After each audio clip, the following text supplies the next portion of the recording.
বাংলাদেশে এবং বাংলাদেশের বাইরে পৃথিবীর বিভিন্ন প্রান্তে যেখান থেকে চ্যানেল আই দেখছেন, আপনাদের সকলকে সাদর আমন্ত্রণ তৃতীয় মাত্রা দেখবার জন্য। প্রিয় দর্শক, নির্বাচনোত্তর পরিস্থিতি, রাজনৈতিক উত্তাপ সেই অর্থে নেই। কূটনৈতিক ক্ষেত্রেও যে তৎপরতা নির্বাচনের আগে লক্ষ্য করা গিয়েছিল, যে টেনশনটা ছিল, সেটাও অনেকখানি কমে গিয়েছে। অর্থনীতি নিয়ে এক ধরনের চাপের মধ্যে যে বাংলাদেশ আছে অভ্যন্তরীণভাবে এবং বৈশ্বিকভাবে, সেটা মোটামুটিভাবে বোঝা যাচ্ছে। এবং এর সঙ্গে রাজনীতি বা বহিঃসম্পর্কের বিষয়গুলো কতটা জড়িত, কিভাবে জড়িত, সেটাও একটা বড় প্রশ্ন। তারপরেও মাত্র কয়েকদিন আগেই ঢাকা ঘুরে গেলেন মার্কিন যুক্তরাষ্ট্রের সহকারী পররাষ্ট্রমন্ত্রী ডোনাল্ড, যিনি বাংলাদেশের গত বছর দেড়েকেরও বেশি সময় ধরে বেশ আলোচিত। এবং তার আগে ঘুরে গেলেন ভারতীয় পররাষ্ট্র সচিব বিনয় কোয়াত্রা, যুক্তরাজ্যের একজন মন্ত্রীও ঘুরে গেছেন। তিনিও অনেক কথার মধ্যে ওই গণতন্ত্র, নির্বাচন, মানবাধিকারের প্রশ্নগুলো আলোচনার মধ্যে নিয়ে এসেছেন। অনেকেই যুক্তরাষ্ট্রের অবস্থান নিয়ে খানিকটা হতাশ, যে যুক্তরাষ্ট্র, এবং অনেকে উচ্ছ্বসিত বলা বাহুল্য, যে নির্বাচনের আগে তার যে ভূমিকা ছিল সেখানটাতে হঠাৎ করেই তারা চুপ হয়ে যায়। এবং ডোনাল্ড যেটা বলছেন, যে হার্ড ইস্যুসগুলোকে পাশে রেখে এখন সফট ইস্যুসগুলো নিয়ে এগিয়ে যেতে হবে এবং ওই বিষয়গুলো নিয়েও কাজ করতে হবে। কিন্তু নির্বাচনের জন্য তারা যথেষ্ট এফোর্ট দিয়েছেন, সে কথা বলেছেন, একটা ভালো সহিংসতামুক্ত নির্বাচনের জন্যে। এবং নির্বাচনোত্তর পরিস্থিতি তো তারা সহ অন্য বেশ কয়েকটি দেশ এই নির্বাচন যে অবাধ সুষ্ঠু হয়নি সে কথাও বলেছে।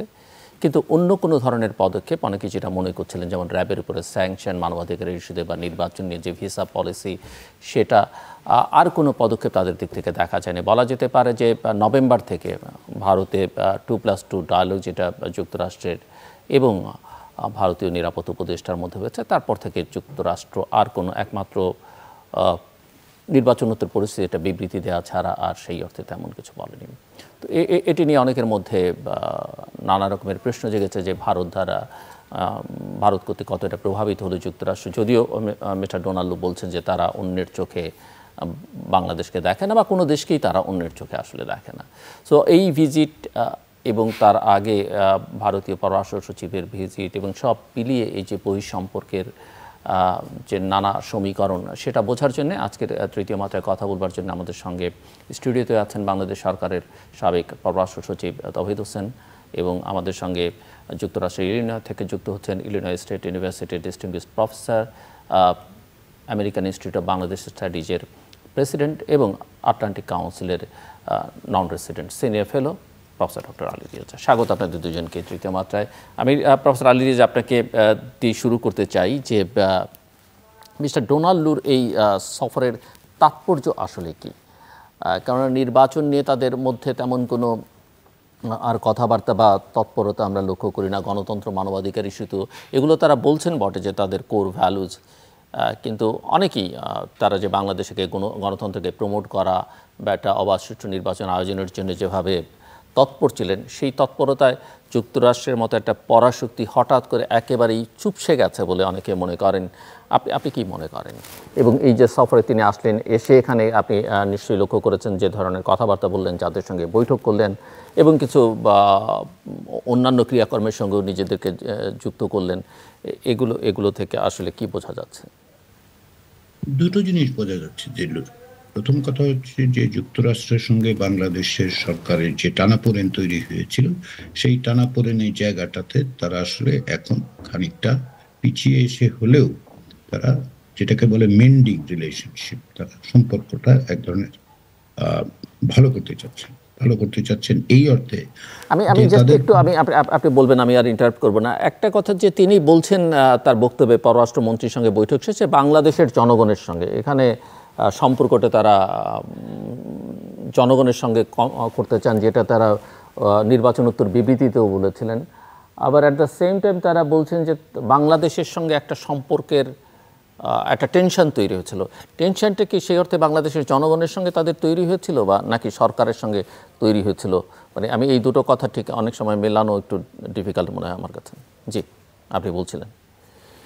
আমি যেটা বলছিলাম সেটা হচ্ছে তারা সরকারের সঙ্গে এক ধরনের সম্পর্ক মেইনটেইন করতে চান। জনগণের সঙ্গে সম্পর্কের ক্ষেত্রে যুক্তরাষ্ট্রের কখনোই তো মানে বড় রকমের সংঘাত সংঘর্ষ বলেন বা মত পার্থক্য তৈরি হয়নি। বাংলাদেশের এক বিশাল সংখ্যক জনগোষ্ঠী বরঞ্চ যুক্তরাষ্ট্র যে ধরনের বক্তব্য দিচ্ছিলেন সেটাকে তারা গ্রহণই করছিলেন এবং আশা করছিলেন যে যুক্তরাষ্ট্রের পক্ষ থেকে হয়তো আরো কিছু পদক্ষেপ নেওয়া হবে যাতে করে গণতান্ত্রিক প্রক্রিয়াটার পুনরুদ্ধার করা যায়, নির্বাচনটা একটা অবাধ গ্রহণযোগ্য নির্বাচন হয়, যেটা যুক্তরাষ্ট্র বলেছে।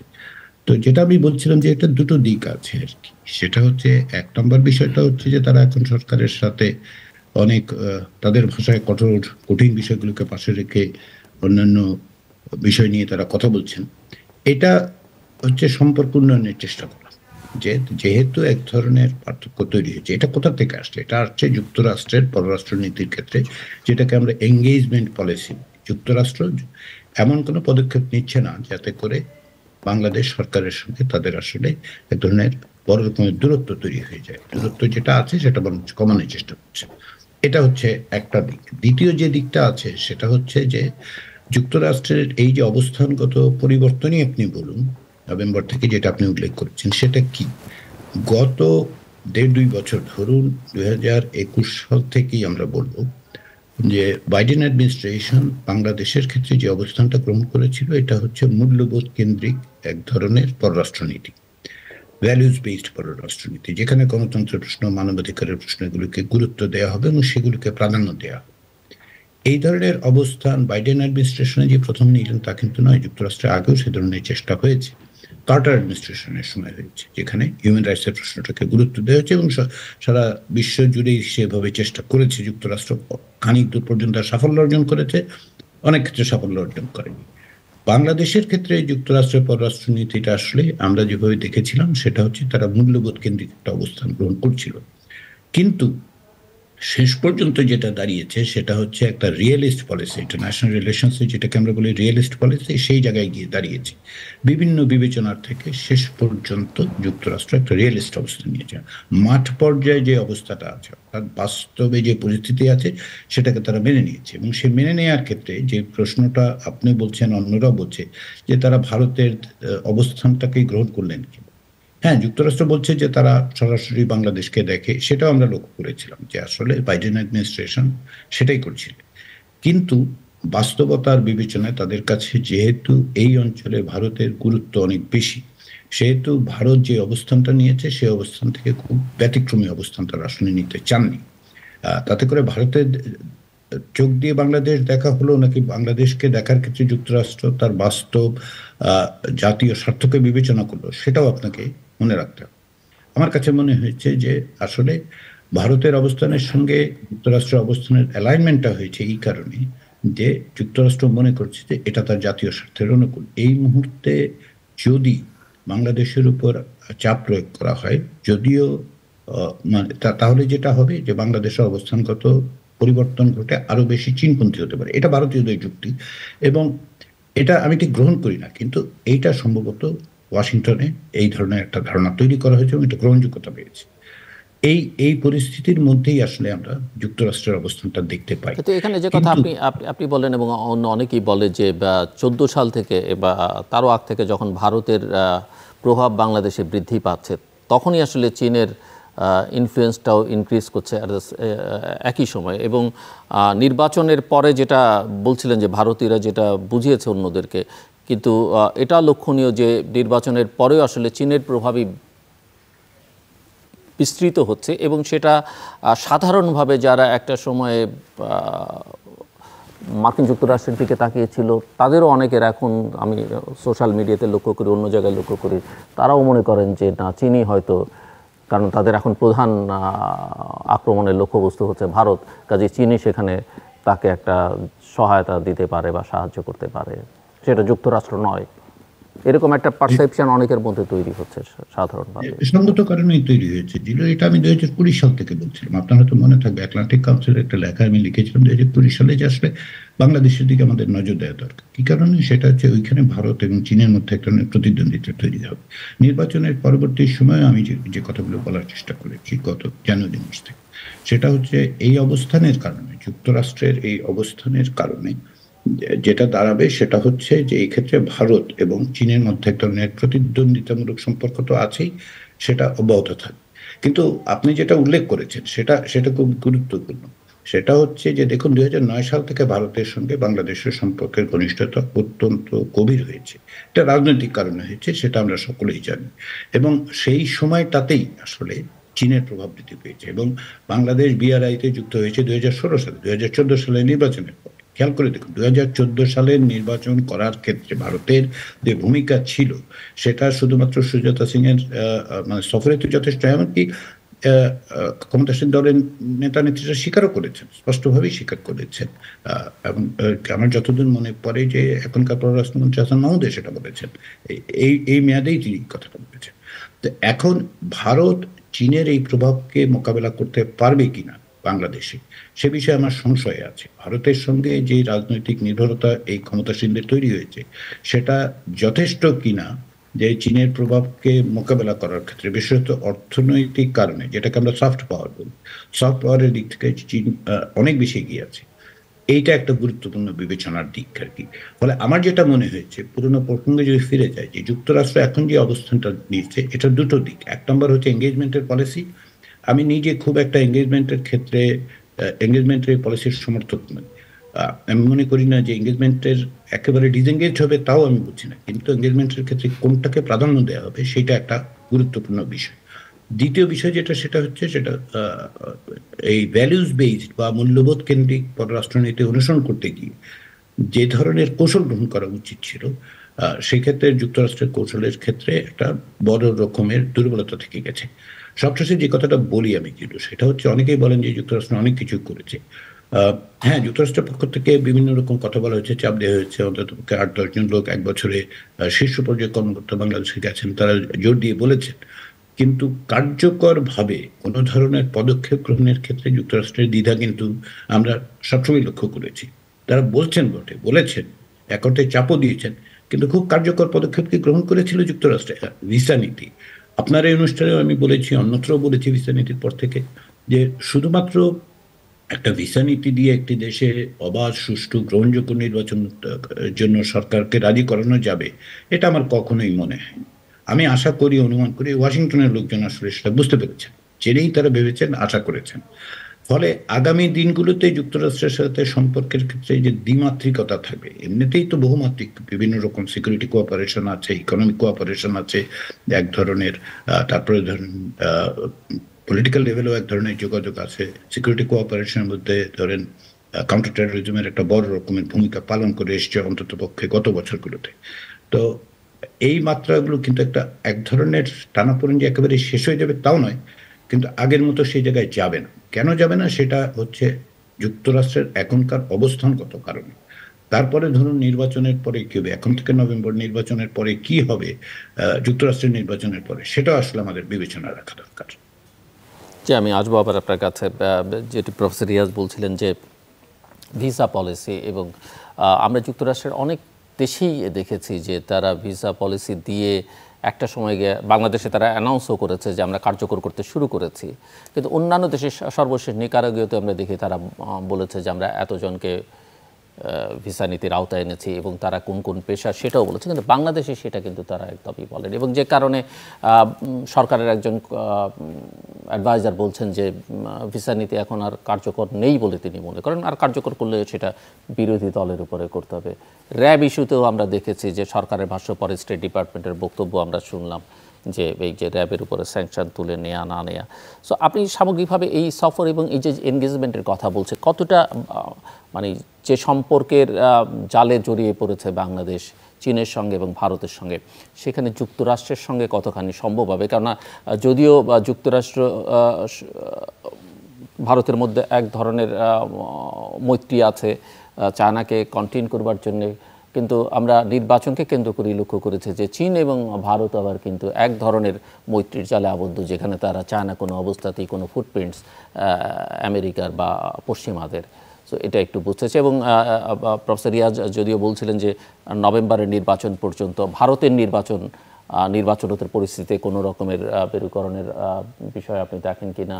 আমরা ভারতীয় পররাষ্ট্রমন্ত্রীর বক্তব্য প্রায়শই আমি সাম্প্রতিককালে যেখানে শুনি, প্রতিটা ফোরামই তার বক্তব্যের মধ্যে যুক্তরাষ্ট্রকে এক ধরনের খোঁচা দেওয়ার প্রবণতা লক্ষ্য করি। সাম্প্রতিক কালে এই যে মিস্টার পুটিনের যে সফর চীনে, এবং চীন রাশিয়ার মধ্যে যে মৈত্রী এবং ভারতের সঙ্গে দীর্ঘকালের যে ঐতিহাসিক সম্পর্ক রাশিয়ার, এতে করে এই তিন দেশের মধ্যে এক ধরনের অ্যান্টাই ওয়েস্ট একটা কিছু গড়ে উঠবার কোনো সম্ভাবনা বা আশঙ্কা যেভাবে বলেন কেন দেখেন কি না আপনি? সব মিলিয়ে একটু বুঝতে চাই আসলে যে যুক্তরাষ্ট্র আসলে বাংলাদেশে তার যেটুকু অনেকেই মনে করেন যে গত 2 বছরে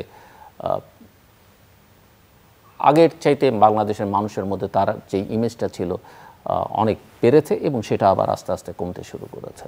সরকার পক্ষ বুঝেছে যে তার আসলে কোনো শক্তি নেই, কারণ এটা এখন পর্যন্ত তাদের কাছে তাদের কথাবার্তা এটা মনে হয়। আর বিরোধীরাও দেখেছে যে আসলে তো তারা বলেছে কিন্তু কিছু করেনি, অ্যাকশানে কিছুই নাই।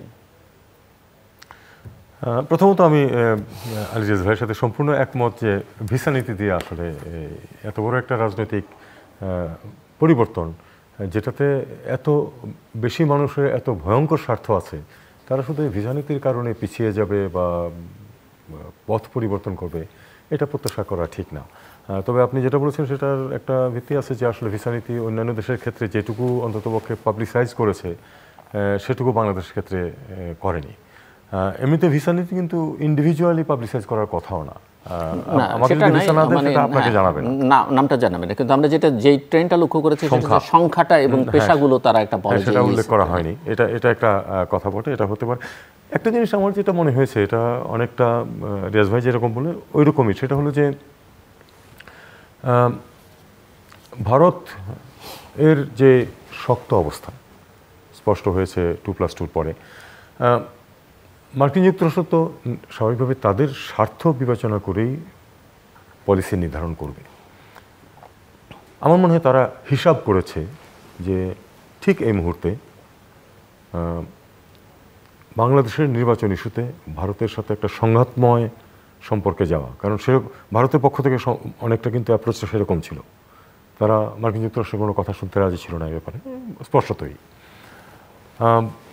সংঘাতময় সম্পর্কে যাওয়া সম্ভবত মার্কিন যুক্তরাষ্ট্র তাদের স্বার্থের অনুকূল মনে করেনি, সার্বিক স্বার্থ বৈশ্বিক পর্যায়ে যেটা আছে।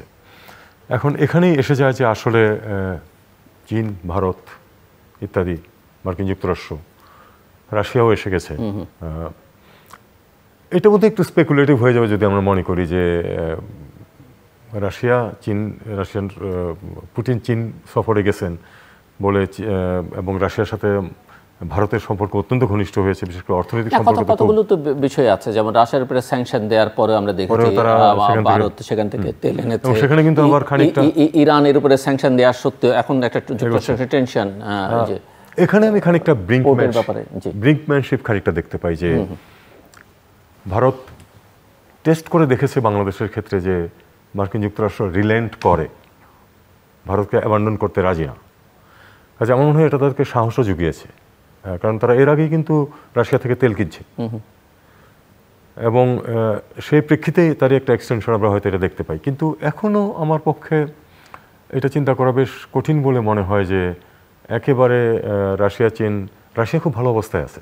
রাশিয়ার সাথে চীনের সম্পর্ক খুবই ভালো, আবার ভারতের সম্পর্ক খুবই ভালো, কিন্তু আমি মনে করি না যে এর ফলে রাশিয়া চীন ভারত একটা অ্যাক্সিস দাঁড়িয়ে যাবে, এটা এতটা অবস্থায় বোধহয় পৌঁছবে না। কারণ ভারতের আলটিমেট যেটা চিন্তা হবে বলে আমার মনে হয় সেটা হলো যে চীন কতটা ফুটপ্রিন্ট রাখতে পারবে বা কতটা দখল নিতে পারবে বঙ্গোপসাগর এবং ভারত মহাসাগরের, এবং যদি এ ধরনের একটা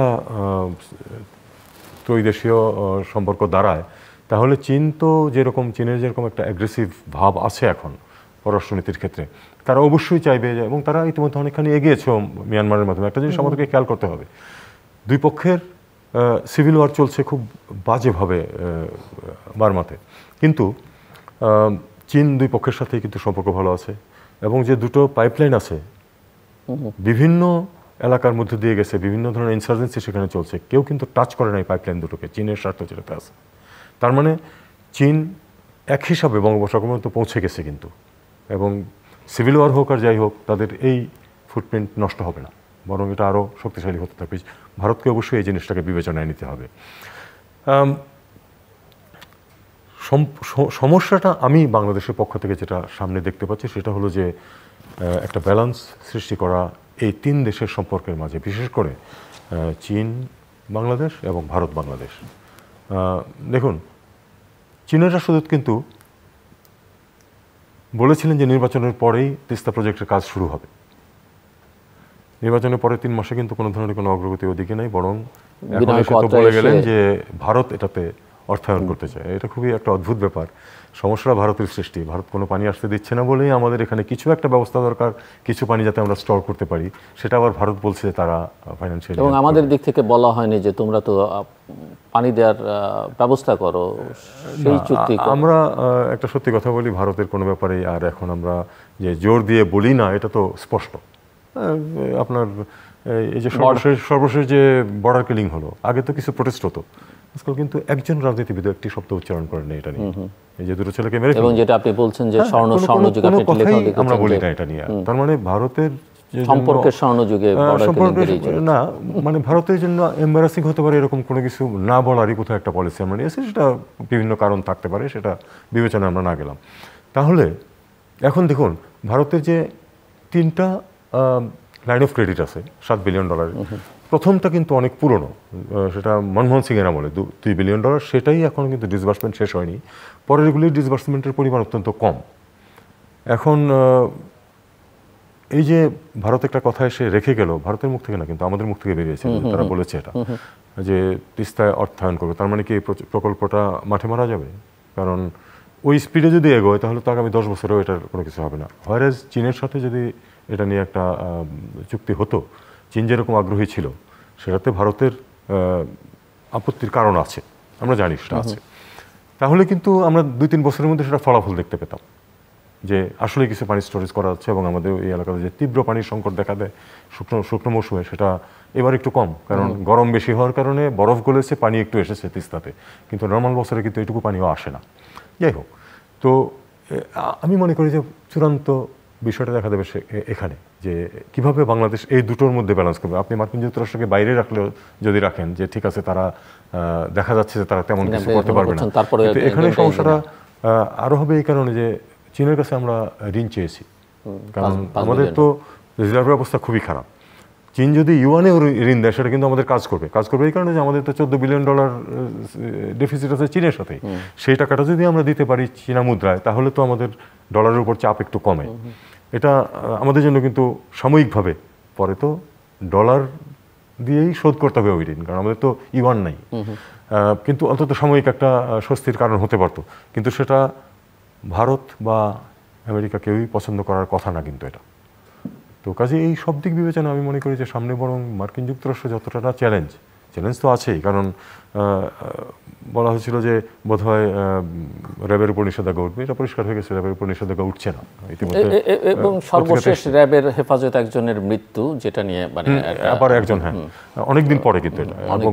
তারপরে আমরা ধরি যে যেহেতু আগের চেয়ে অনেক কমে আসছে অভিযোগ, এবং তাদের যেহেতু রিফর্মড হয়েছে চাপেই, কাজে এটা হতে পারতো, কিন্তু এর মধ্যে আরো বিষয় আছে উত্থাপিত হয়েছে যে যে ঘটনাগুলো ঘটেছে সেগুলির বিচার করা হয়েছে কিনা, সেটা তো বিচার করার কোনো প্রশ্ন আমার মনে হয় না ওঠে। কাজেই এই সমস্যাটা থেকেই যাচ্ছে। ঠিক আছে, ভিসা নীতি প্রযোজ্য হচ্ছে না, কিন্তু বাকি সব সমস্যা কিন্তু দূর হয়ে যায়নি। এবং যদিও শক্তভাবে উচ্চারিত হয় না মানবাধিকার অথবা গণতন্ত্র ইত্যাদি ইস্যু, কিন্তু সর্বশেষ রিপোর্টেও কিন্তু মানবাধিকার নিয়ে সমস্যা যেটা সেটা কিন্তু উল্লেখিত হয়েছে, এবং আগামীতেও সেটা হবে যদি আমরা আমাদের নিজেদের স্বার্থেই, আমাদের জনগণের স্বার্থেই তো আমাদের এটা করা উচিত। আমি পরের ধাপে এসে আপনার কাছ থেকে এটা শুনতে চাইব যে যুক্তরাষ্ট্রের আসলে বাংলাদেশকে কতটুকু দরকার, বা যুক্তরাষ্ট্র আসলে বাংলাদেশকে কতটুকু বিবেচনায় রাখতে চায় এই ভূ রাজনীতির বিবেচনা, আঞ্চলিক রাজনীতির বিবেচনায়। প্রফেসর আলী রিয়াজ, আমরা তিস্তার প্রসঙ্গটা আসলে বিনয় কোয়াত্রার সফরের প্রেক্ষিতে ঋণের প্রসঙ্গ, যেটা নিয়ে আপনি নিজে লিখেছেন যে $5 বিলিয়ন চীনের কাছ থেকে ঋণ চাওয়া। সো এই জায়গায় যেটি মিস্টার তাওহিদ হোসেন মনে করছেন যে এই ব্যালেন্সটা আমেরিকাকে পাশে রেখেই যদি আমরা বিবেচনা না নিই, এটাও হয়তো একটা কঠিন কাজ হয়ে দাঁড়াবে আগামী দিনগুলোতে। আপনি কি দেখেন? আর ওই প্রশ্নেরও যদি আপনি উত্তর দিতে চান যে যুক্তরাষ্ট্র আসলে তার কাছে বাংলাদেশ কতখানি গুরুত্বপূর্ণ, সে কি এইভাবেই দেখবে, নাকি তার জিলুর এই যে যুক্তরাষ্ট্রকে বাদ দিয়েও ভারত, বাংলাদেশ প্রশ্নের কথা আপনি বলছেন, তার আগে আপনি কতগুলি প্রসঙ্গ তুলেছেন, সেগুলি দিকে একটু মনোযোগ দেওয়া দরকার। যেমন প্রথম হচ্ছে যে ভারত চীন সম্পর্ক। ভারতের সাথে চীনের বাণিজ্যিক সম্পর্ক কিন্তু খুব ভালো, খুবই ভালো। এবং ভারত একদিকে যে চীনের মোকাবেলা করার কথা বলছে এই অঞ্চলে, সেটা বলছে তার মানে ভূরাজনৈতিক কৌশলগত কারণে সে বলছে, এবং সেই জায়গায় সে যে খুব সফল হচ্ছে তা কিন্তু নয়। আপনি যদি মালদ্বীপের কথা বলেন কিংবা এমনকি নেপালের ক্ষেত্রেও বলেন, আপনি যা দেখবেন ভারতের সাথে কোনো অবস্থাতেই প্রতিবেশীদের যেহেতু সম্পর্ক মানে মোটেই ভালো নেই, সেহেতু চীনের এই অবস্থানটাকে কেবলমাত্র চীনের মানে অ্যাগ্রেসিভ ফরেন পলিসি বলে বিবেচনা করলে তো হবে না, ভারতের আচরণটাও দেখতে হবে। এবং ভারত সেক্ষেত্রে যেটা করতে চাচ্ছে সেটা হচ্ছে যে, আমার কাছে যেটা মনে হচ্ছে ভারতের প্রধান লক্ষ্য হয়ে দাঁড়িয়েছে যে এই অঞ্চলে তারা যদি আসলে কোনো রকম প্রতিদ্বন্দ্বিতায় যায়, তাহলে তারা বরঞ্চ চীনের সঙ্গেই যাবে। তারা যুক্তরাষ্ট্র এবং পশ্চিমা বিশ্বকে এর বাইরেই রাখতে চাচ্ছে, তার ব্যাকইয়ার্ডে আসলে সে পশ্চিমা বিশ্বকে দেখতে চায়। যে কারণে ভারত এবং যুক্তরাষ্ট্রের ক্ষেত্রে সম্পর্কের ক্ষেত্রে আপনি উল্লেখ করছিলেন সাম্প্রতিককালে জয়শঙ্করের কথাবার্তা, সেগুলোর কারণটা কি? সেটার কারণটা হচ্ছে এই যে যুক্তরাষ্ট্রের সঙ্গে ভারতের যেই সম্পর্ক, সেটা ভিত্তিটা কি? এটা কি আসলে এতদিন বলা হতো যে এটার ভিত্তি হচ্ছে গণতন্ত্র, মূল্যবোধ, মানবাধিকার, এগুলো প্রত্যেকটা আসলে চূর্ণ হয়ে গেছে। ভারতের সাথে এখন এমন সম্পর্ক নয় যুক্তরাষ্ট্রে এগুলিকে আপনি মানে ইডিওলজি বা ভ্যালুজ বেসড বলতে পারেন। ভারতের এখনকার ব্যবস্থাটাকে একেবারে গণতান্ত্রিক বলাও প্রায় প্রশ্নের মুখোমুখি। তো সেই জায়গায় ভারত কি চায়? ভারত চায় যে যুক্তরাষ্ট্রের কাছ থেকে যতটা সুবিধা সে আদায় করতে হবে, এবং সেই চেষ্টাটা তারা করে দিচ্ছে, অনেকদিন ধরে করছে এবং সফল হচ্ছে।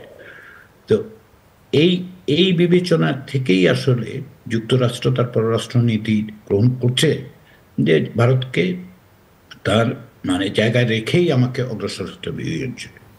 কতদূর যাবে তার একটা টেস্ট কেস আমরা দেখলাম বাংলাদেশের ক্ষেত্রে, খুব বেশি দূর গেল না যুক্তরাষ্ট্র, একটা পর্যায়ে এসে সিদ্ধান্ত নিল যে এর বেশি তারা যাবে না।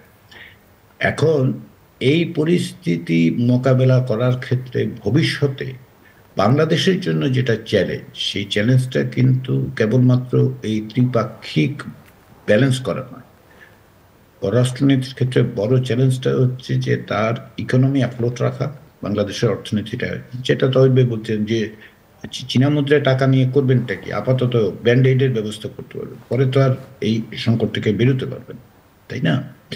তো সেটা হচ্ছে একটা গুরুত্বপূর্ণ বিষয় হয়ে দাঁড়াচ্ছে। ফলে ভবিষ্যতে চীন ভারতের সংকট মানে প্রতিদ্বন্দ্বিতা, এটা ভবিষ্যতের বিষয় নয়, এটা প্রকৃতপক্ষে দীর্ঘদিন ধরে এই প্রতিদ্বন্দ্বিতা হচ্ছে।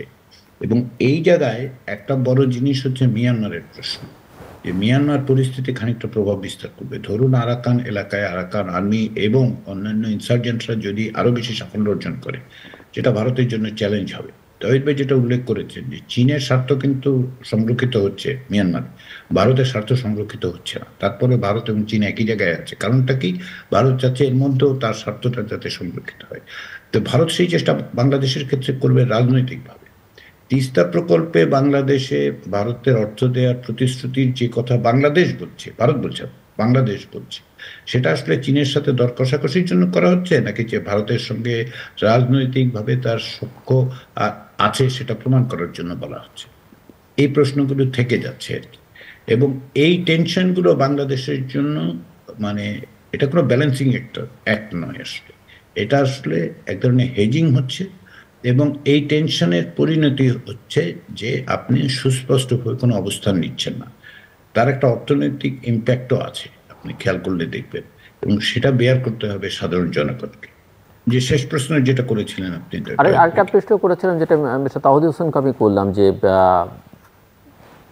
যুক্তরাষ্ট্রের আসলে বাংলাদেশকে হ্যাঁ সেটা একটা গুরুত্বপূর্ণ প্রশ্ন, কতটা দরকার আছে কিনা। মানে আমরা অনেকেই গত 1-1.5 বছরের তৎপরতা দেখে মনে করেছিল যে তারা হয়তো আলাদাভাবে বাংলাদেশকে বিবেচনা করতে চেয়েছে নানা কারণে এই অঞ্চলের বিবেচনা থেকে, কিন্তু সর্বশেষ তাদের লক্ষণ দেখে সেটা এখন আর অনেকেই ভাবতে চান না। তো আমি একটু বুঝতে চাই আপনাদের দুজনের কাছ থেকে যে কি প্রয়োজন তার বাংলাদেশ, আদৌ প্রয়োজন আছে কি না? বাংলাদেশকে প্রয়োজন আছে, তার দুটো কারণে তার প্রয়োজন আছে। একটা হচ্ছে ব্যাপক মানে বড় আকারের ভূরাজনৈতিক বিবেচনা, যেটার সঙ্গে বঙ্গোপসাগর এবং ইন্দো প্যাসিফিকের সম্পর্ক আছে। বাংলাদেশ থাকলে যুক্তরাষ্ট্রের জন্য সহজতর হয়, এই অঞ্চলে তার একটা ফুটপ্রিন্ট থাকে, অন্তত এক ধরনের যোগাযোগ থাকে, এবং যুক্তরাষ্ট্র সেটা চেষ্টা করেছে। এখন সম্ভবত তারা ধরে নিচ্ছেন যে ভারতের মাধ্যমে সেটা করা যাবে না। ভারত যেহেতু বাংলাদেশের উপর ধরনের প্রভাব রাখবে তাতেই যথেষ্ট হবে, এইটা আগেও বিবেচনা ছিল। এখন তারা সেই বিবেচনায় ফিরে গেছেন কিনা সেটা আরেকটু সময় নিলে দেখা যাবে, তবে লক্ষণগুলো তাই। আরেকটা কারণে বাংলাদেশের প্রয়োজন, যে কারণে আমি মিয়ানমারের প্রশ্নটা তুললাম। মিয়ানমারে আপনি খেয়াল করে দেখুন যে মিয়ানমারেও কিন্তু অক্টোবর মাসেই পরিস্থিতির পরিবর্তন ঘটেছে, একটা বড় রকমের নাটকীয় পরিবর্তন গত বছরের অক্টোবরে ঘটেছে, যেই পর্যন্ত যুক্তরাষ্ট্র বাংলাদেশের ব্যাপারে গভীর উৎসাহ প্রদর্শন করেছে। তারপরে যখন মিয়ানমার পরিস্থিতি আনফোল্ড করতে শুরু করে, ইনসার্জেন্ট গ্রুপগুলো শক্তিশালী হয়ে ওঠে, কিন্তু তারা আবার চীনের সঙ্গে এক ধরনের সমঝোতার মধ্যে গেছে, যেটা তহিদ ভাই উল্লেখ করেছেন যে মিয়ানমারে চীনের ইন্টারেস্টগুলো আসলে প্রোটেক্টেড হয়, ইনসার্জেন্টরা সেগুলো। আরাকান আর্মি চীনের কোনো রকম স্বার্থের বিরুদ্ধে কিছু করেনি, ভারতের স্বার্থ রক্ষা করবে এমন প্রতিশ্রুতিও দেয়নি তারা। চীনের ক্ষেত্রে কিন্তু তারা দিয়েছে যে আসলে চীনের স্বার্থ তারা রক্ষা করবে, চীনের বাণিজ্যিক স্বার্থ। এই পরিস্থিতির পরিবর্তন বাংলাদেশকে প্রয়োজন, যুক্তরাষ্ট্রের প্রয়োজনের ক্ষেত্রে মিয়ানমারের একটা গুরুত্ব আছে। আর এই শুধুমাত্র চীনকে মোকাবেলা করার জন্যই বাংলাদেশকে প্রয়োজন তা নয়, তার বাংলাদেশকে যুক্তরাষ্ট্রের প্রয়োজন এই অঞ্চলে তার উপস্থিতি রাখার জন্য। দক্ষিণ এশিয়ায় কিন্তু যুক্তরাষ্ট্রের যে সমর্থন বা এক ধরনের মানে সিম্প্যাথি তৈরি হয়েছে যুক্তরাষ্ট্রের ব্যাপারে, সেটার যতটা না কারণ যুক্তরাষ্ট্রের নিজের ভূমিকা, তার চেয়ে বেশি হচ্ছে তার মানে প্রতিপক্ষের ভূমিকা। এবং যেহেতু চীনের এক ধরনের অ্যাগ্রেসিভ পলিসি আছে, সেই জন্য সেটা যারাই কাউন্টার করতে চান তারা আসলে যুক্তরাষ্ট্রকে দেখেন। কিন্তু যুক্তরাষ্ট্রের আরেক বড় রকমের সংকট যেটা থেকে গেছে সেটা হচ্ছে যুক্তরাষ্ট্রের অন্যান্য ক্ষেত্রে যে সমস্ত পররাষ্ট্রনীতি, যেমন ধরুন মধ্যপ্রাচ্য সংকট, ইসরায়েল প্রশ্ন, এই ক্ষেত্রে কিন্তু যুক্তরাষ্ট্রের সঙ্গে এই অঞ্চলের দেশগুলির এক ধরনের মত পার্থক্য তৈরি হয়, একমাত্র ভারত ছাড়া। ভারত আবার ইসরায়েলের পক্ষে, এই অর্থে তার সঙ্গে এক ধরনের গ্লোবাল অ্যালাইনমেন্ট যুক্তরাষ্ট্রের তৈরি হয়, অন্ততপক্ষে মোদী সরকারের তৈরি হয়। এইটাও একটা বিবেচনার বিষয় যে কেন যুক্তরাষ্ট্র ভারতের প্রতি এক ধরনের পক্ষপাত দেখায়। তারা একটা বিবেচনা হয়তো পিছন দিক থেকে থাকে যে একটা ইসরায়েলের প্রতি অকুণ্ঠ সমর্থন আছে এরকম একটা দেশ দক্ষিণ এশিয়া আছে, পাকিস্তানের সেটা নেই, বাংলাদেশের ক্ষেত্রেও সেটা থাকার কোনো কারণ নেই। অন্যান্য দেশগুলো যে এই প্রশ্নে যুক্তরাষ্ট্রের অবস্থানকে একেবারে সহজে গ্রহণ করবে তা নয়, কারণ যুক্তরাষ্ট্রের অবস্থানটা অত্যন্ত আমি অগ্রহণযোগ্য একটা অবস্থান বলে মনে করি, গাজা প্রশ্নে, ইসরায়েল প্রশ্নে, ফিলিস্তিন প্রশ্নে। এই কমপ্লেক্সিটিটা তৈরি হয়েছে, এই কমপ্লেক্সিটির মধ্যেই আসলে যুক্তরাষ্ট্র তার ভূমিকা নির্ধারণ করছে, বাংলাদেশকে তার কোন জায়গায় দরকার এই ইকুয়েশনের মধ্যে দরকার, যে সে এমন একটা সরকার চায় না যে আসলে প্রত্যক্ষভাবে তার অন্যান্য পররাষ্ট্রনীতির ক্ষেত্রে মোকাবেলা করবে বা তার সঙ্গে এক ধরনের টানাপোড়েনের মধ্যে যাবে। কেন দরকার? আমার মনে হয় কয়েকটা কারণে। সেটা হলো, এক হলো যে অবশ্যই মিয়ানমার ভিসাভি, দুই হলো যে মিয়ানমারে চীনের যে পদাঙ্ক সেটাকে পুরোপুরি রিমুভ করা কোনো অবস্থাতেই সম্ভব না, বাংলাদেশও সম্ভব না, কারণ অর্থনৈতিক ব্যাপার স্যাপার আছে অনেক। বস্তুত বাণিজ্য তো ভারতের সাথে চীনের, ভারতের সম্ভবত $100 বিলিয়ন বেশি ডেফিসিট সম্ভবত দ্বিপাক্ষিক বাণিজ্য, এবং সাম্প্রতিককালে মার্কিন যুক্তরাষ্ট্রকে ছাড়িয়ে চীন ভারতের 1 নম্বর বাণিজ্যিক অংশীদার। এর সত্ত্বেও কিন্তু তাদের যে স্ট্র্যাটেজিক এবং যে অবস্থানগত যে সংঘাত সেটা কিন্তু দূর হবে না। তারা হয়তো সেটা হয়তো 62 সনের পর থেকেই তো তারা সরাসরি যুদ্ধে আর কখনো যায়নি, কিন্তু সংঘাতটা তাই বলে শেষ হয়ে যায়নি। এখন এখানে একটা পয়েন্টে ভারত এবং মার্কিন যুক্তরাষ্ট্রের অবস্থান একই, সেটা হলো যে এখানে যেন চীনের ইনফ্লুয়েন্স খুব বেশি যেন না বাড়ে, কিছু বাড়বেই বা অন্তত বহাল থাকবে, এটা তারা দুই পক্ষই মনে হয় মেনে নিয়েছে, কারণ তারা কেউই, কিন্তু চীনের বিকল্প কেউই না। চীনের ইনফ্লুয়েন্স তো বাড়ছে ক্রমাগত, পুরো দক্ষিণ এশিয়া জুড়েই বাড়ছে ভারতকে বাদ রাখলে। এই কারণেই বাংলাদেশে যেটা একটু একেবারে বিপরীত চিত্র ছিল সেটা তো এখন বাড়ছে, এবং সেটা চীনের কারণে যতটা মার্কিন যুক্তরাষ্ট্রের কারণে তার থেকে বেশি, তার মিত্র ভারতের কারণে, ভারতের কারণে তো বটেই। এখন মার্কিন যুক্তরাষ্ট্র যখন সরাসরি এগিয়ে আসছে না, মানে ভারতের যে অত্যাধিক ইনফ্লুয়েন্স সেটা থেকে বের করার জন্য এগিয়ে আসছে না মার্কিন যুক্তরাষ্ট্র, তখন মানুষের মনে চীনের প্রতি সিম্প্যাথি অটোমেটিক্যালি যাচ্ছে। যদিও অনেক ভাইটাল ইস্যুতে চীন কিন্তু আমাদের জন্য কিছুই করেনি, বিশেষ করে মিয়ানমারের সাথে আমাদের যে সমস্যা সেটা নিয়ে। আরেকটি জিনিস আমার কাছে মনে হয়, যেটা লং টার্মে যেটা আমার মনে হয় সেটা হলো যে ভারত মার্কিন যুক্তরাষ্ট্রকে সহ্য করবে একটা সীমা পর্যন্ত। ভারত কোনোদিনই চাইবে না যে ভারত মহাসাগরে, বঙ্গোপসাগরে মার্কিন যুক্তরাষ্ট্র প্রধান চীন বিরোধী প্রধান শক্তি হয়ে যাক। চীন বিরোধী প্রধান শক্তি থাকতে চাইবে ভারত আমার হিসাবে, এবং তারা চাইবে মার্কিন যুক্তরাষ্ট্র তাদেরকে সেক্ষেত্রে সহায়ক ভূমিকা পালন করুক। এখন এই একটা বিষয়ে তাদের কখন কতটুকু সংঘাতময় সম্পর্কে যাবে বা অন্তত মনোমালিন্য থাকবে সেটা অনিশ্চিত। কিন্তু পাশাপাশি বাংলাদেশ এর সাথে যদি তাদের সেরকম সম্পর্ক হতো, সেরকম ঘনিষ্ঠ, যদিও বাংলাদেশ অনেক কম গুরুত্বপূর্ণ দেশ ভারতের তুলনায়, সেক্ষেত্রে এই টেনশনে তাদেরকে সাফার করতে হতো না। এটা একটা তাদের টেনশন থেকে যাচ্ছে, কিন্তু এই ভারতের সাথে মিলে চীন বিরোধী একটা অবস্থান তৈরি করার পরেও, যে কারণে তারা আসলে বাংলাদেশকে যে চাচ্ছে, বাংলাদেশ বিরাট কোনো ভূমিকা রাখতে পারবে না ইন্দো প্যাসিফিক যে কনস্ট্রাক্ট আছে সেটাতে, তারপরে কিন্তু তারা চাচ্ছে যে আমরা তাদের ইন্দো প্যাসিফিক কনস্ট্রাক্টের সাথে যুক্ত হই, এটা কিন্তু চাচ্ছে। তো কাজে এই সব মিলে আমার যেটা মনে হয় সেটা হলো যে মার্কিন যুক্তরাষ্ট্রের আমাদেরকে প্রয়োজন ইন দ্য লং রান। আবার একটা এর মধ্যে সমস্যা যেটা আছে সেটা হলো যে নির্বাচনের কথা যেটা বললেন, নভেম্বরে যে নির্বাচন হবে, এখন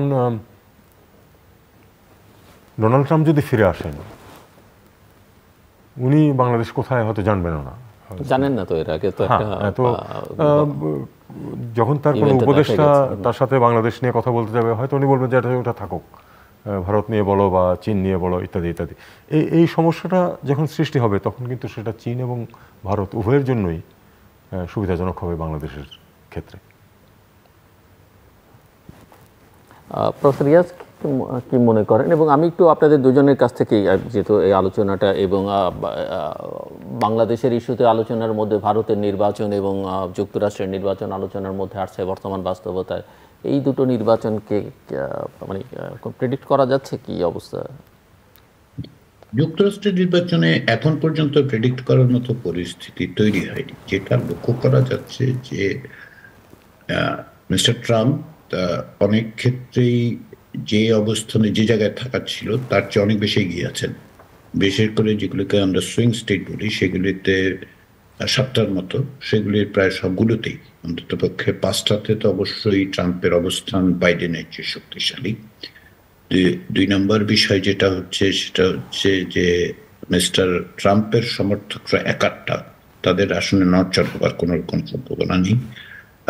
তৃতীয় বিষয় যেটা, সেটা হচ্ছে যুক্তরাষ্ট্র নির্বাচন কখনোই পররাষ্ট্রনীতি দিয়ে নির্ধারিত হয় না, কিন্তু গাজা প্রশ্নে ইসরায়েলকে সমর্থন করতে গিয়ে বাইডেন প্রশাসন যে অবস্থান নিয়েছে, সেটা বিরাট সংখ্যক তরুণদেরকে মানে হতাশাগ্রস্ত করেছে। তারা এটা আশা করেনি, যদিও তারা এটা এখানে সকলেই জানে যে যুক্তরাষ্ট্রের অবস্থানটা তো ইসরায়েলের পক্ষেই থাকবে, কিন্তু এই ধরনের একটা আক্রমণের মুখে, গাজায় এই ধরনের নির্বিচার হত্যাকাণ্ডের পরও বাইডেন প্রশাসন যেভাবে ইসরায়েলকে সমর্থন করেছে, সেটা এখানকার তরুণ জনগোষ্ঠী, মুসলিম জনগোষ্ঠী, আরব জনগোষ্ঠী এবং ধরুন ইমিগ্রেন্ট কমিউনিটিদের মধ্যে বাইডেনের সমর্থনকে হ্রাস করেছে।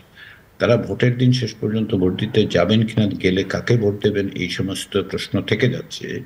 এগুলি এখন পর্যন্ত মানে অনেক বাকি আর কি যুক্তরাষ্ট্রের নির্বাচনের জন্য। কিন্তু বাইডেনের অবস্থান তুলনামূলকভাবে দুর্বল হয়েছে এই পররাষ্ট্রনীতির কারণে। ভারতের ক্ষেত্রে আমি যেটা বুঝতে পারি সেটা হচ্ছে যে নির্বাচনের আগে মিস্টার মোদির এবং বিজেপির বিজয়ের যেরকম মানে আকার অনুমান করা হচ্ছিল, সেই আকার ক্রমাগত নির্বাচন ভোট দেওয়া শুরু হওয়ার পর সেটা কমতে শুরু করেছে প্রত্যাশাটা। এবং মিস্টার মোদি ইতিমধ্যেই তার স্বাভাবিক জায়গায় ফিরে গেছেন, অর্থাৎ মুসলিম বিরোধী কথাবার্তার মধ্যে চলে গেছেন। এগুলো আসলে বোঝা যায় যে এক ধরনের জিটারি অবস্থা তৈরি হচ্ছে, এক ধরনের সংশয় সন্দেহ, কোথাও একটা আশঙ্কা তারা দেখতে পাচ্ছেন যে তাদেরকে আসলে বেজ ইনস্টিংক্ট ছাড়া হয়তো তারা যে সমস্ত মানে অর্থনৈতিক সাফল্য ইত্যাদির কথা বলে জেতার কথা ভেবেছিলেন সেটা কাজ করছে না। নির্বাচন শুরু হওয়ার পর তারা বুঝতে পেরেছে এটা খুব টেনশন তৈরি করবে ভারতে। নির্বাচন পরবর্তী পরিস্থিতিতে এই টেনশনটা থাকবে। ভারতের ক্ষেত্রে মোদী সরকারের আচরণ তো খুব গণতান্ত্রিক নয়, এটা হচ্ছে একটা ইমার্জিং অটোক্র্যাটিক ইস্যু হচ্ছে। ভারতের ডেমোক্রেটিক ব্যাকস্লাইডিংটা খুবই খুবই সহজে দৃষ্ট। তো এই সংকটগুলো মানে এই দুটোর ক্ষেত্রে যেটা আপনারা বলতে পারেন, বাংলাদেশ প্রসঙ্গে যেহেতু কথা বলছি আমরা, ভারতে এই মুহূর্তে মোদী সরকারের পরিবর্তনের লক্ষণ দেখা যাচ্ছে না। তার অর্থ হচ্ছে যে অব্যাহতভাবেই এই নীতিটা অনুসৃত হবে। এর বদলে অন্য কেউ আসলেও কি হবে?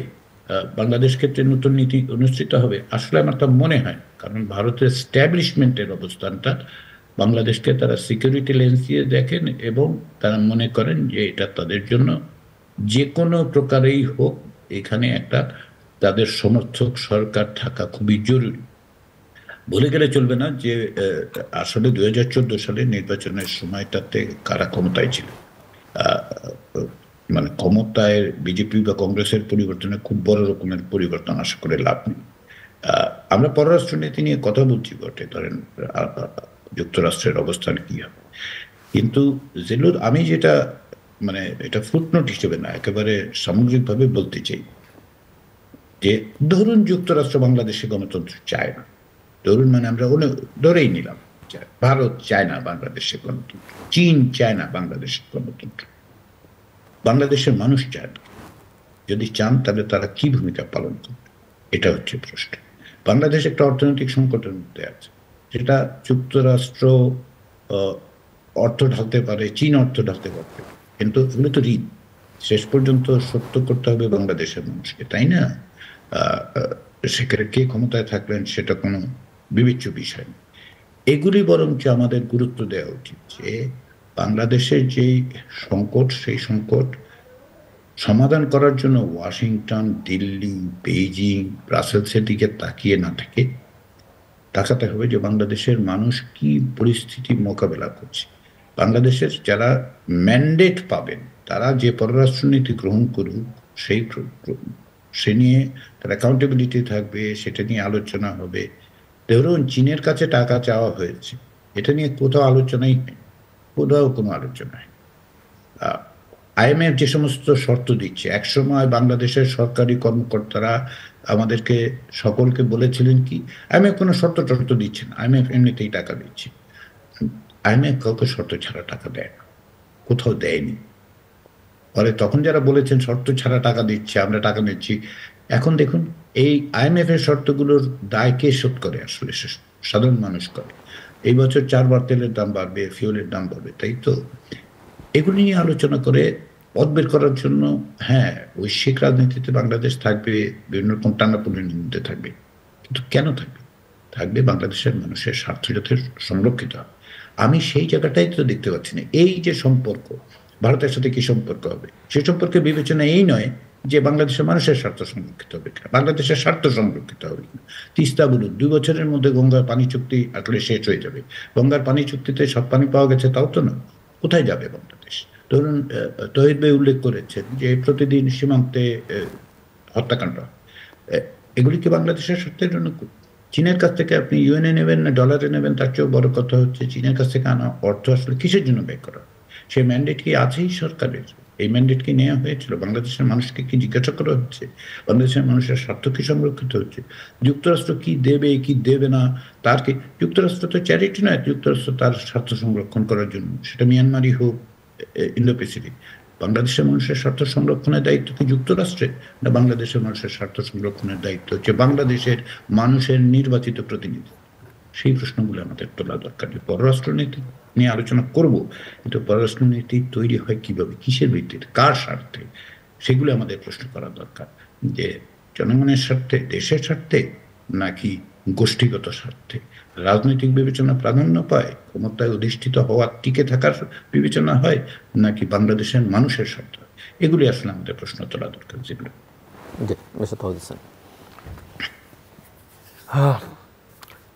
যুক্তরাষ্ট্র নির্বাচন নিয়ে তো উনি বললেনই যে আসলে যদি ট্রাম্প আসে তাহলে তো যেটা বললাম যে জানবেই না যে কোথায় কি হচ্ছে, ওটা দরকার নেই। এটা হলো একদিক। ভারতের নির্বাচন ফলাফল বাংলাদেশের সাথে সম্পর্ককে কখনোই এফেক্ট করেনি বলে আমার বিশ্বাস। যেটা 14 সালের নির্বাচনের সময় কে ক্ষমতায় ছিল সেটা দেখুন, এক। দুই হচ্ছে আরেকটা জিনিস, আমার দীর্ঘদিনের ভারতের সাথে যে সংযোগ সে প্রেক্ষিতে বলতে পারি, এবং পররাষ্ট্র মন্ত্রণালয়ের সাথে একটিও কম গুরুত্বপূর্ণ অথবা বেশি গুরুত্বপূর্ণ চুক্তি কংগ্রেস সরকারের সময় সই হয়নি। আপনি শুধু 73-75 পর্যন্ত ওটা ভুলে যান। তারপর থেকে গঙ্গা চুক্তি বলুন, 3 বিঘা চুক্তি বলুন, এই আপনার এই যে এই ছিটমহল বিনিময়, কোনো কিছুই কিন্তু হয়নি কংগ্রেস সরকারের আমলে। আমি বলছি না যে কংগ্রেস সরকার, Congress party as a whole বাংলাদেশের প্রতি শত্রুভাবাপন্ন আর অন্যরা বন্ধুভাবাপন্ন, সেটা আমি মোটেই বলছি না। কিন্তু ধরুন 3 বিঘা করিডোরে যাতায়াতের জন্য 18 বছর আমরা অপেক্ষা করেছি চুক্তি সইয়ের পরে। এবং কেন? কারণ এটা সুপ্রিম কোর্টে গেছে এবং সুপ্রিম কোর্টের হিয়ারিংয়ের জন্য লিস্টেড হয় নাই কোনোদিন। সুপ্রিম কোর্ট ধরে নেওয়া যাক তারা খুব স্বাধীন, কিন্তু লিস্টিংটা তো ম্যানিপুলেট করতে পারে সরকার সবসময়, এবং সেটা করেছে। তখন পুরো সময়টাতে কংগ্রেস, প্রায় পুরো সময়টাতে কংগ্রেস ক্ষমতা ছিল। কাজে আমি মনে করি না যে ভারতের বা বিশেষ করে ভারতের নির্বাচন বাংলাদেশের সম্পর্কের সাথে তেমন কোনো তফাৎ সৃষ্টি করবে। যে কোনো সরকারের জন্যই আওয়ামী লীগের এখানে ক্ষমতায় থাকা সুবিধাজনক। তাদের মানে নন কোয়ান্টিটি ওই হিসাবে আর কি, যে দুই পক্ষের জন্য এটা সুবিধাজনক, যে দলই ক্ষমতায় আসুক না কেন। কাজেই আমি মনে করি না যে বাংলাদেশের সাথে সম্পর্কের ক্ষেত্রে কোনো উল্লেখযোগ্য কোনো পরিবর্তন হবে। এমনকি যদি সরকার পরিবর্তন হয়, তবে সেই সাথে এটাও বলতে হবে যে সরকার পরিবর্তনের সম্ভাবনা তো অত্যন্ত ক্ষীণ। ভারতে একটাই পসিবিলিটি এখন, সেটা হলো যে হয়তো বিজেপি এককভাবে সংখ্যাগরিষ্ঠতা নাও পেতে পারে, যেটা বহু বছর পরে 2014 সালে বিজেপি পেয়েছিল। এর আগের কিন্তু আপনি কংগ্রেস সরকার বলেন, বিজেপি সরকার বলেন, সবই ছিল কোয়ালিশন সরকার। প্রথমবারের মতো 2014-তে পেলে 10 বছর তারা দুটো ইলেকশনে পরপর ভালো সংখ্যাগরিষ্ঠতা নিয়ে আসছে, এবং সাথে তো অন্যরা ছিলই। হয়তো বিজেপি একক সংখ্যাগরিষ্ঠতা না পেতে পারে, কিন্তু এনডিএ শরিকদেরকে সহ 272 পার হয়ে যাবে, এটা প্রায় সবারই অনুমান। সো এমনিতে আমরা একটু শেষের দিকে, যে আগামী দিনগুলোতে বাংলাদেশের সামগ্রিকভাবে রাজনৈতিক, অর্থনৈতিক এবং কূটনৈতিক সম্পর্কের জায়গাগুলো দেখে বাংলাদেশের ভবিষ্যৎ কি দেখেন? আমি যদি নিকট ভবিষ্যতের দিকে তাকাই, চ্যালেঞ্জেস কি দেখেন আপনি? আমার মনে হয় যে মার্কিন যুক্তরাষ্ট্রের সাথে সম্পর্ক যেটা, সেটা এক ধরনের মোডাস ভিভেন্ডি বেরিয়ে যাচ্ছে। তারাও জানে যে ঝট করে তারা এমন কোনো চাপ সৃষ্টি করতে পারবে না ভারতকে, ভারত যেখানে আশেপাশে, কারণ ভারত আছে, এটা তো একটা বড় মানে শক্তির জায়গা সরকারের জন্য, ভারত তাদের পক্ষে আছে। কাজেই এটা এক ধরনের মোডাস ভিভেন্ডি বেরিয়ে যাবে। হয়তো কিছু ইনভেস্টমেন্ট আসবে তেল গ্যাসের ক্ষেত্রে। একটাই বিষয়, সেটা হলো যে খুব হালকাভাবে হলেও কিন্তু ইস্যু উঠে এসেছে যে আমাদের ডলার পরিস্থিতি কী, এবং যে মার্কিন কোম্পানিগুলি যে তাদের লভ্যাংশ নিয়ে যেতে পারছে না, এই প্রসঙ্গ কিন্তু এসেছে। কাজে এটা একটা ইস্যু হয়ে থাকবে, কিন্তু আপনি যখন নতুন ইনভেস্টমেন্টের প্রশ্ন আসবে সেক্ষেত্রে এটা। তারপরে আমি মনে করি যে আমরা ভারত আগামী অন্তত শর্ট টার্মে মার্কিন যুক্তরাষ্ট্রের সাথে এক ধরনের মোডাস ভিভেন্ডি বেরিয়ে যাবে, বা সৃষ্টি হতে যাচ্ছেই বোধহয় ইতিমধ্যে। চ্যালেঞ্জ 2-3টা। একটা হলো অভ্যন্তরীণ অর্থনৈতিক সমস্যা যেটা আছে।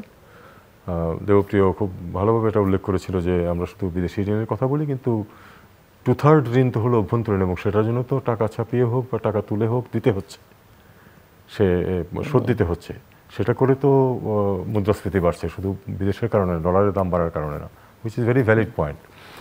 আর এটা একটা বড় চ্যালেঞ্জ হবে, এবং এটা সরকার কতটুকু সামাল দিতে পারে তার উপর অনেক কিছু নির্ভর করবে। এর উপর কিন্তু পররাষ্ট্রনীতিও কিন্তু অনেক ক্ষেত্রেই এর উপরে নির্ভর করবে। আপনি কার সাথে কি করতে পারবেন না পারবেন, সেটা তো এই চ্যালেঞ্জ মোকাবেলা করতে গিয়ে আসলে মোকাবেলা কতটুকু করতে পারেন। আরেকটা চ্যালেঞ্জ যেটা ইতিমধ্যে আমরা আলোচনা করেছি, সেটা হলো যে বাংলাদেশ ভারত, বাংলাদেশ চীন সম্পর্ক। প্রফেসর আলী রিয়াজ। আমরা শেষের দিকে, সো আমি যেটা জানতে চাইছিলাম মিস্টার তাওহিদ হোসেনের কাছেও, যে সামনের দিনগুলোতে কি কি চ্যালেঞ্জ আমরা অনেকটা আলোচনা করেছি, বা একেবারে নিকট ভবিষ্যতের দিকে তাকালে অর্থনৈতিক, রাজনৈতিক বা কূটনৈতিকভাবে কি দেখেন আসলে? বাংলাদেশের এখন সবচেয়ে বড় চ্যালেঞ্জ হচ্ছে তার বাংলাদেশের অর্থনীতি। বাংলাদেশের পররাষ্ট্রনীতির চ্যালেঞ্জগুলো সেখান থেকে তৈরি হবে, মানে ইতিমধ্যে তৈরি হবে, মানে হচ্ছে যে সেগুলো দিয়ে প্রভাবিত হবে। বাংলাদেশ যে অর্থনৈতিক সংকটের মধ্যে আছে সেটা সরকার স্বীকার করুক অথবা না করুক, এবং এটা আমি দীর্ঘদিন ধরেই 2022 সাল থেকেই তো বলা হচ্ছে যে সংকটের মধ্যে আছে, কিন্তু সরকার স্বীকার করেন না, বিভিন্ন রকম হিসেব অঙ্ক দেখান। এখন সংকটটা গভীরভাবে দাঁড়িয়েছে এবং এই সংকটের পরিস্থিতি আরো খারাপ। দুর্ভাগ্যজনকভাবে সেটা মানে ভার বহন করতে হবে সাধারণ নাগরিক। এখন এই জায়গায় ব্যান্ডেড দরকার। সরকার আসলে ওভারহলিং এর মধ্যে তো যাচ্ছে না, সে ব্যান্ডেড খোঁজে, সেই জন্য সে IMF এর কাছে যায়, চীনের কাছে যায়, তারপর ওয়ার্ল্ড ব্যাংকের কাছ থেকে যায়, এবং যে যেভাবে পারে শর্ত আরোপ করে দিচ্ছে। কারণ কি জানেন, আপনার ম্যান্ডেট থাকলে আপনার এই অবস্থা হতো না, এবং ম্যান্ডেট থাকলে আপনি এক ধরনের ইনক্লুসিভ ইকোনমি তৈরি করলে সংকটটা সকলে মিলে মোকাবেলা করতে পারত। সেটা করতে পারছে না বলে তার ফরেন পলিসিতে কমপ্লিট ডিপেন্ডেন্স তৈরি হচ্ছে, তাকে এই জাগলিং অ্যাক্টের মধ্যে, মানে সার্কাসের জাগলিং অ্যাক্টের মধ্যে গিয়ে পড়তে হয়েছে। এটা হচ্ছে প্রথম প্রাথমিক ইমিডিয়েট চ্যালেঞ্জটা হচ্ছে ওই জায়গায়। দ্বিতীয় চ্যালেঞ্জটা হচ্ছে যে এই অঞ্চলে এই ভারত এবং চীনের এই যে টানাপোড়েন, সেই টানাপোড়েনে বাংলাদেশকে আর কি কি ছাড় দিতে হবে। পানির, দেখুন, মানে পানির শেয়ার নিয়ে কোনো আলোচনাই হচ্ছে না, মানে তিস্তাই একমাত্র তো নদী নয়, 54টা নদী, কোথাও আলোচনা হচ্ছে না। কি ভয়াবহ অবস্থা! 2 বছর পরে গঙ্গার পানি চুক্তি শেষ হয়ে যাবে, কোথায় গিয়ে দাঁড়াচ্ছে আপনি বলুন? মানে কি কি ছাড় দিতে হবে আপনাকে? ছাড় দিতে দিতে বাংলাদেশ ভারতকে দিতে দিতে প্রধানমন্ত্রী কোথায় যা দিয়েছে সেটা ভারত সমস্ত জীবন মনে রাখবে। হ্যাঁ, প্রধানমন্ত্রী শেখ হাসিনা বেশ কয়েক বছর আগে, তারপরেও তো দেয়া শেষ হয়নি, চলছে, অব্যাহতভাবে চলছে। আপনি আর কি দেয়ার কি আছে বলুন? মানে চীনের কাছে বলুন, যুক্তরাষ্ট্রের কাছে বলুন, ট্রানজ্যাকশনাল ফরেন পলিসিতেও যদি আপনি যান, বাংলাদেশের দেয়ার জায়গাগুলো সীমিত হয়ে এসছে। কারণ হচ্ছে জাতীয় স্বার্থের বিবেচনা বাইরে গিয়ে ক্ষমতায় টিকে থাকার জন্য দিতে দিতে দিতে দিতে এমন জায়গায় গিয়ে দাঁড় করানো হয়েছে। এগুলি হচ্ছে চ্যালেঞ্জটা প্রাইমারিলি ইকোনমিক, কিন্তু তার একটা মানে ইকোনমি তো পলিটিক্সের বাইরে না, সিদ্ধান্ত তো রাজনৈতিক। সিদ্ধান্তের বিবেচনাটা কি? বিবেচনাটা হচ্ছে আপনি ক্ষমতায় টিকে থাকার বিবেচনা করছেন কি জনগণের স্বার্থ রক্ষার বিবেচনা করছেন। তার উপর নির্ভর করবে যে বাংলাদেশ বড় সংকটে পড়বে কি পড়বে না। না পড়লে ভালো, সেটা সাধারণ মানুষকেই বইতে হয়।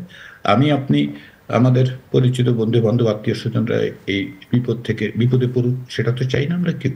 সেটাই আমাদেরকে বিবেচনা করতে। আমি এইভাবেই চ্যালেঞ্জগুলোকে দেখতে পাই আর কি।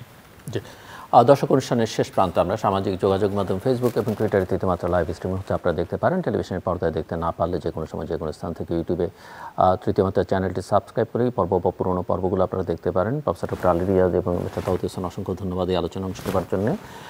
দর্শক, এক অশুভ বহিঃসম্পর্কের জালে বাংলাদেশ জড়িয়ে পড়েছে, এখান থেকে পরিত্রাণ উপায় কি সেটা নিয়ে আলোচনা করছিলেন আমার অতিথিরা। কিন্তু বাংলাদেশের সামনে এখন প্রধান চ্যালেঞ্জ হচ্ছে অর্থনৈতিক সমস্যা মোকাবেলা করা, এবং এই সমস্যা কীভাবে মোকাবেলা করতে গিয়ে তার কূটনৈতিক সম্পর্কগুলো আসলে এই চ্যালেঞ্জ মোকাবেলার প্রক্রিয়ার মধ্য দিয়ে নির্ধারিত হবে বা প্রভাবিত হবে বলে আমার অতিথিরা মনে করেন। তবে সমস্যাটা বাংলাদেশের জনগণের, এবং এই সমস্যা থেকে পরিত্রাণের উপায়টা আসলে নিজেদের অভ্যন্তরীণভাবে খুঁজে বের করবার উপরেই জোর দিতে হবে, এবং সেই দায়িত্বটা প্রধানত রাজনৈতিক নেতৃত্ব এবং নাগরিক সমাজের সবাই মিলে, এবং সরকারের বৈধতার প্রশ্ন এখানে আলোচনা উঠেছে। ম্যান্ডেটটা আছে কি না সেটা আলোচনার মধ্যে এসেছে, এবং সেটা যে কোনো সমস্যা সমাধানের জন্য অত্যন্ত জরুরি।